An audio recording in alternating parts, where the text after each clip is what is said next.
Hello, friends, and welcome once again to another reading of encouragement. Today's reading is titled A Fresh Start, written by Leslie Coe. Chinese New Year celebrations are observed by Chinese families everywhere. These festivities are tied to the lunar calendar, usually falling somewhere in late January to mid-February. These times for family reunions come with many traditions, some of great significance: buying and donning new clothes, giving our homes a good cleaning, and paying off outstanding debts. Remind us we're putting the past behind and starting the year with a clean slate. These traditions also remind me of our new life in Christ. No matter who we used to be or what we've done, we can put it all behind us. We can stop beating ourselves up over the past and let go of the guilt, knowing we're completely forgiven because of Jesus' death on the cross. And we can start afresh, knowing we can rely on the Holy Spirit to daily transform us to be more like Jesus.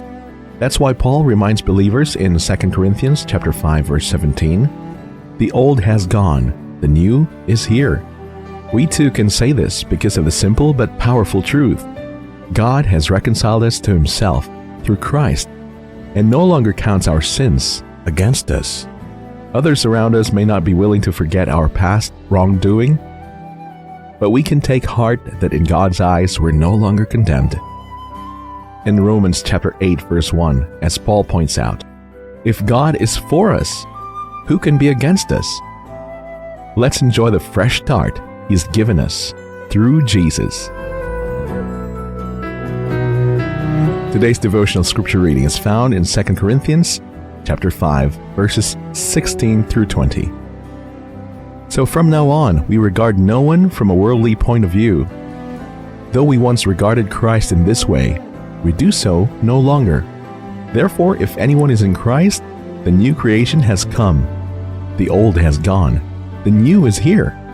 All this is from God, who reconciled us to himself through Jesus Christ, and gave us the ministry of reconciliation, that God was reconciling the world to himself in Christ, not counting people's sins against them, and he has committed to us the message of reconciliation. We are therefore Christ's ambassadors, as though God were making his appeal through us. We implore you on Christ's behalf, be reconciled to God.